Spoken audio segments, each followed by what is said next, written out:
Hello friends, मैं Jitendra Sharma GS और competition में आपका स्वागत करता हूं।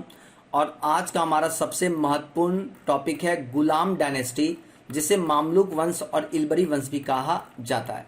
इससे रिलेटेड मैं आपको 20 क्वेश्चन पर डिस्कस करने जा रहा हूं। 20 महत्वपूर्ण प्रश्न हैं। अगर आप इन क्वेश्चन को याद कर लेते हैं या बना लेते हैं अच्छी तरह से, तो यहीं से आपके एग्जाम में क्वेश्चन पूछा जाएगा। चलिए फ्रेंड्स, स्टार्ट करते हैं। पहला क्वेश्चन है, Who among the following was the founder of Ghulam dynasty in India? Hindi में कह रहा है, निम्नलिखित में से कौन भारत में गुलाम वंश का संस्थापक था? फ्रेंड्स बताएं, 4 ऑप्शन आपके सामने है। कुतुबुद्दीन ऐबक, बी इल्तुतमिश, सी बहराम शाह, डी कैकूबाद। बताएं फ्रेंड्स, क्या उत्तर होगा आपके अकॉर्डिंग? कोशिश कीजिए गाइस, बहुत ही महत्वपूर्ण प्रश्न है। 4 ऑप्शन आपके सामने है।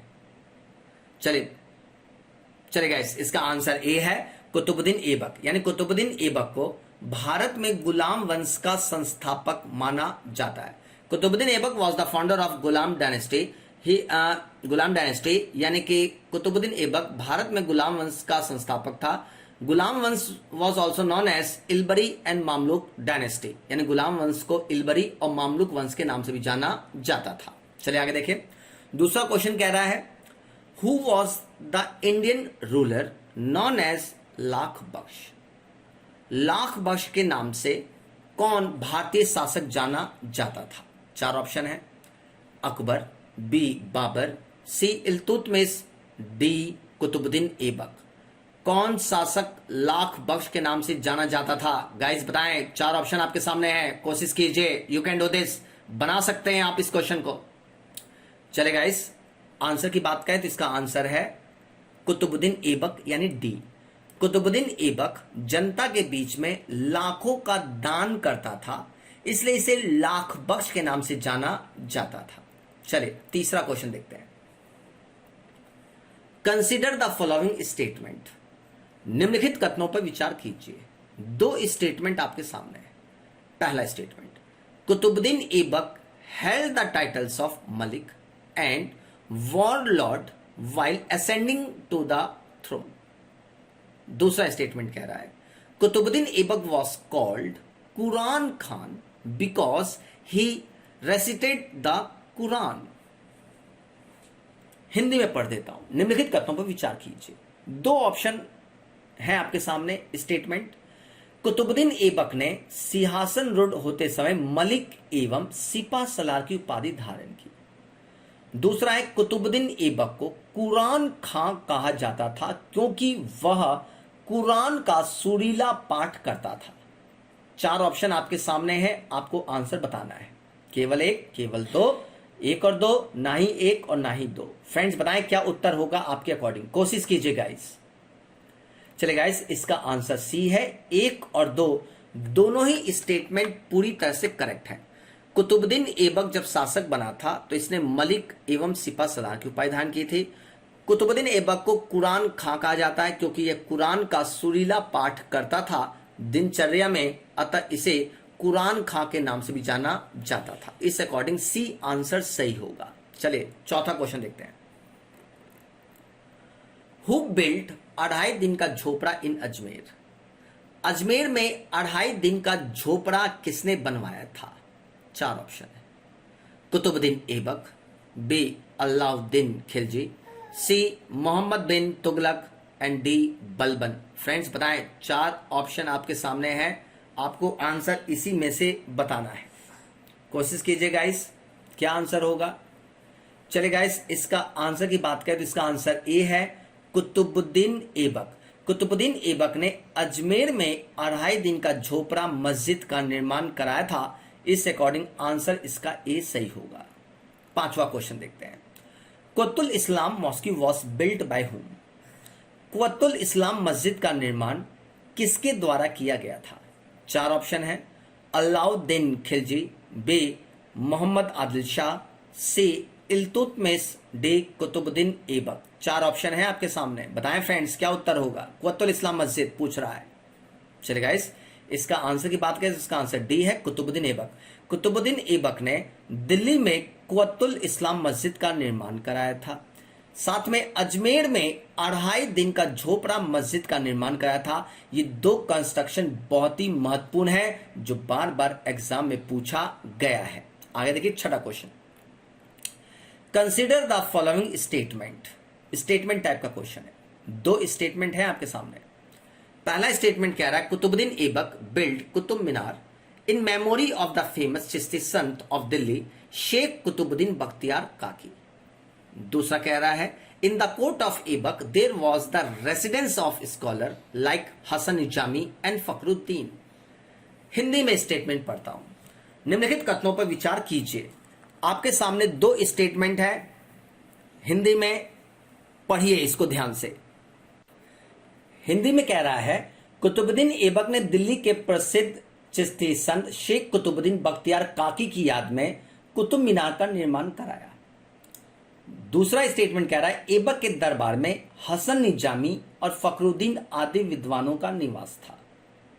आपको फ्रेंड्स इनमें से उत्तर बताना, उपरोक्त में से सही उत्तर है केवल 1, केवल 2, 1 और 2, ना ही 1 और ना ही 2। फ्रेंड्स बताएं क्या उत्तर होगा आपके अकॉर्डिंग, कोशिश कीजिए guys, you can do this. बहुत ही सिंपल क्वेश्चन, बार बार एग्जाम में क्वेश्चन पूछा जाता रहा है, इसको अच्छी तरह से आपको जवाब देना चाहिए। बताएं। चले गाइस, इसके आंसर की बात करें तो इसका आंसर सी है, 1 और 2, यानी कि दोनों ही स्टेटमेंट सही हैं। इस अकॉर्डिंग आंसर सी है। कुतुबुद्दीन ऐबक ने प्रसिद्ध चिश्ती संत शेख कुतुबुद्दीन बख्तियार काकी की याद में 1199 में दिल्ली में कुतुब मीनार की आधारशिला रखी थी, जबकि इल्तुतमिश ने इसे पूरा कराया था। ऐबक के दरबार में हसन निजामी ने ताज उल मासिर नामक पुस्तक की रचना की थी, जबकि फखरुद्दीन ने आदाब उल हरबवा सुजात नामक पुस्तक की रचना की थी।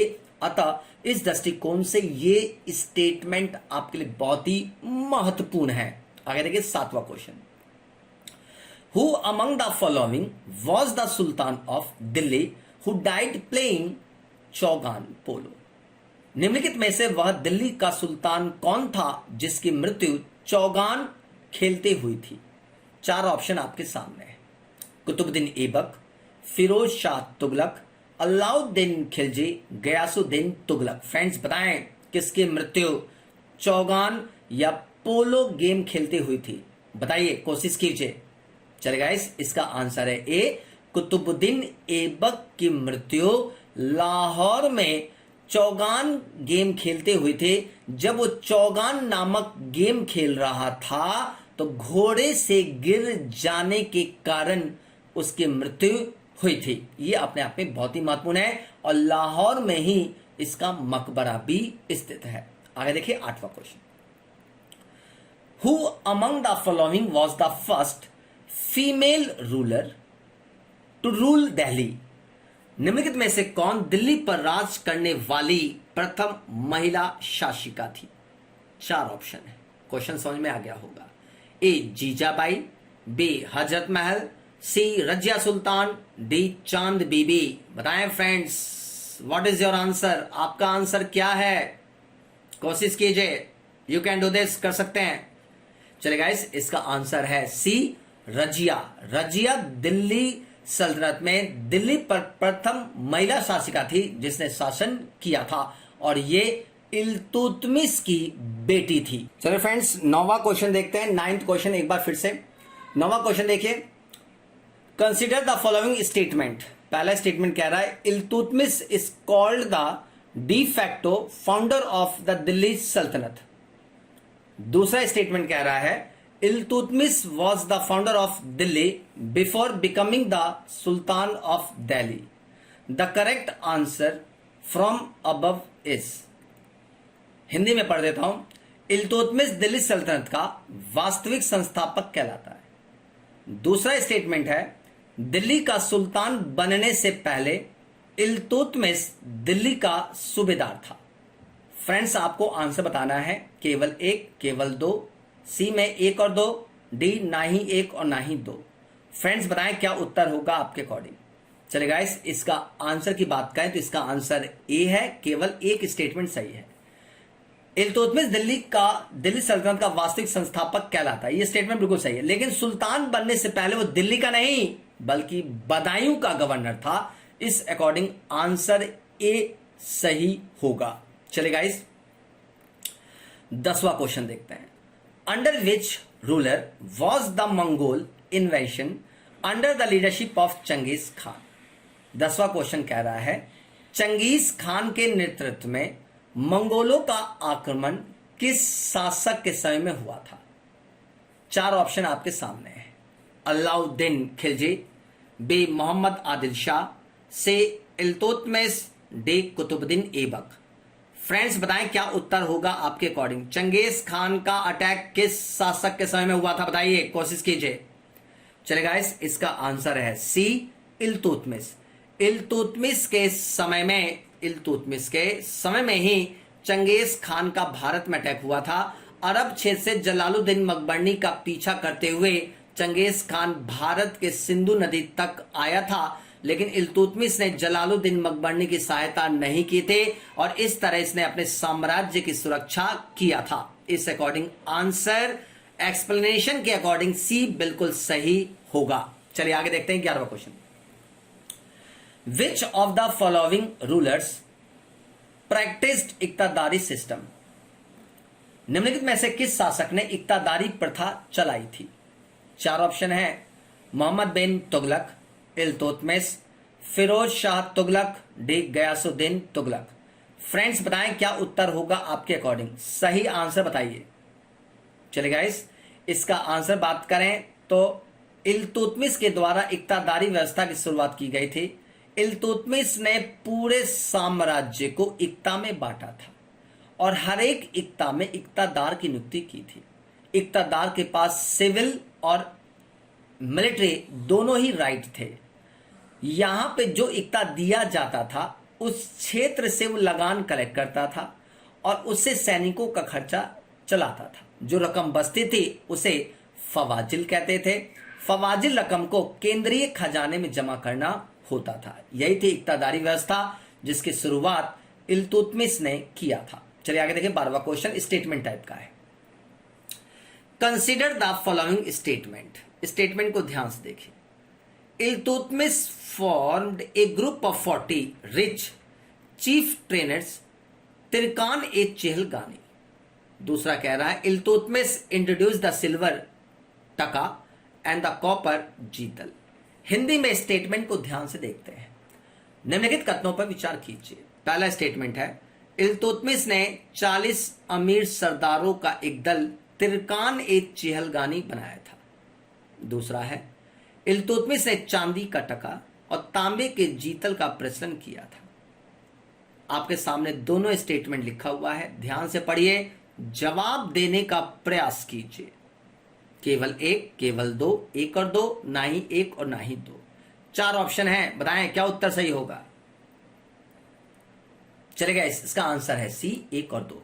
दोनों ही स्टेटमेंट सही है। यानी इल्तुतमिश ने तुर्कान ए चेहलगानी नामक संगठन बनाया था जो 40 गुलामों का दल था। इसी इल्तुतमिश ने भारत में अर्थव्यवस्था को मजबूत करने के लिए चांदी का टका और तांबे का जीतल नामक सिक्का भी जारी किया था। इस अकॉर्डिंग आंसर सी बिल्कुल सही होगा। चलिए 13वां क्वेश्चन देखते हैं। Which of the following is known as parrot of India. यानी क्वेश्चन क्या, निम्नलिखित में से किसे भारत का तोता कहा जाता है। बताएं फ्रेंड्स क्या उत्तर होगा। भारत का तोता किसे कहा जाता है, कोशिश कीजिए। ए हुसैन शाह, बी बरबक शाह, सी नानक और डी अमीर खुसरो। चारों में से क्या उत्तर सही होगा अकॉर्डिंग टू यू, कोशिश कीजिए गाइस, बताइए। चलेगा, इसका आंसर है डी अमीर खुसरो। अमीर खुसरो ने दिल्ली सल्तनत में 7 सुल्तानों का शासन देखा था। इसे भारत का तोता नाम से भी एड्रेस किया जाता है। आगे देखिए 14वां क्वेश्चन स्टेटमेंट टाइप का है। Consider the following statement. पहला स्टेटमेंट कह रहा है Iltutmish is called the father of dome construction in India. दूसरा कह रहा है Iltutmish built Hauz e Khas in Badaun. The correct answer from above is. Hindi में कह रहा है निम्नलिखित कथनों पर विचार कीजिए। स्टेटमेंट को मैं ध्यान से पढ़ता हूं, ध्यान से सुनिए, देखिए, समझिए। इल्तुतमिश को भारत में गुम्मद निर्माण का पिता कहा जाता है। दूसरा स्टेटमेंट कह रहा है इल्तुतमिश ने बदायूं में हौज ए खास का निर्माण कराया। ध्यान से स्टेटमेंट को देखें, बहुत ही महत्वपूर्ण है। उपरोक्त में से सही उत्तर है केवल एक, केवल दो, एक और दो, ना ही एक और ना ही दो। फ्रेंड्स बताएं क्या उत्तर सही होगा आपके अकॉर्डिंग, कोशिश कीजिए। चलिए गाइस, इसका आंसर है सी, एक और दो दोनों ही स्टेटमेंट बिल्कुल सही है। यानी कि इल्तुतमिश को भारत में गुम्बद निर्माण का पिता कहा जाता है। इल्तुतमिश ने ही बदायूं में हौज खास नामक ईदगाह का निर्माण कराया था। इस अकॉर्डिंग आंसर दोनों सही है, अतः सी उत्तर होगा। आगे देखते हैं अगला क्वेश्चन, बहुत ही महत्वपूर्ण 15वां क्वेश्चन देखते हैं। Balban was the prime minister of which Sultan before assuming the office of sultan of Delhi. Friends बताएं, हिंदी में कह रहा है, क्वेश्चन को ध्यान समझिए। दिल्ली के सुल्तान का पद संभालने से पहले बलबन किस सुल्तान का प्रधानमंत्री था?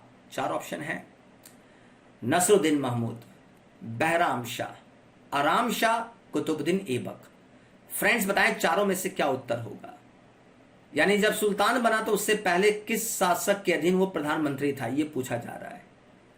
कोशिश कीजिए, जवाब दीजिए guys, you can do this, कर सकते हैं।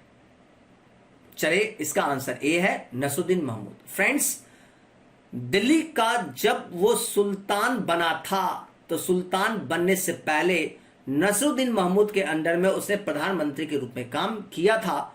इस अकॉर्डिंग आंसर ए बिल्कुल सही होगा। चलिए गाइस, 16वां क्वेश्चन देखते हैं। Friends, which of the following pairs is not correctly matched with reference to Balban. निम्नलिखित में से बलबन के संदर्भ में कौन सा जोड़ा सुमेलित नहीं है? एक तरफ शासक है, दूसरी तरफ पोस्ट है। यानी क्वेश्चन कह रहा है कि बलबन इन शासकों के समय में किस किस पोस्ट पे था और इसी से रिलेटेड आपको कौन सा पेयर सही नहीं है बताना है। इल्तुतमिश खासदार, रजिया अमीर हाजिब, बहराम शाह अमीर आखुर, नसरुद्दीन नायब ए ममलिकात। बताएं फ्रेंड्स क्या उत्तर सही होगा, कोशिश कीजिए। चलिए गाइस, इसका आंसर बी है, यानी कि रजिया अमीर हाजिब। फ्रेंड्स, जब बलबन इन शासकों के अधीन काम कर रहा था तो रजिया के अधीन इसने अमीर हाजिब के पोस्ट पे काम नहीं किया था। रजिया के अधीन इसने अमीर शिकार के पद पे काम किया था। इस अकॉर्डिंग आंसर बी सही होगा। बलबन ने इल्तुतमिश के अधीन खासदार के पद पे काम किया था, बहराम शाह के अधीन अमीर आखूर के पद पे काम किया था, नसरुद्दीन के अधीन नायब ममलिकात के पद पे काम किया था। इस अकॉर्डिंग आंसर बी सही होगा। चलिए 17वां क्वेश्चन देखते हैं। Who among the following started the famous Parsi festival Navroz in India. प्रसिद्ध पारसी पर्व नवरोज को भारत में निम्न में से किसने प्रारंभ किया था? 4 ऑप्शन है, पहला फिरोज तुगलक, बी अलाउद्दीन खिलजी, सी बलबन, डी कुतुबुद्दीन ऐबक। फ्रेंड्स बताएं क्या उत्तर होगा, आपके अकॉर्डिंग आंसर क्या होगा गाइस। चलिए गाइस, इसका आंसर सी है बलबन। बलबन ने पारसी पर्व नवरोज की शुरुआत की थी। साथ साथ में इसने ईरानी फेस्टिवल्स नवरोज के साथ साथ इसने सिजदा और पैबोस की प्रथा की भी शुरुआत भारत में किया था। आगे देखिए 18वां क्वेश्चन।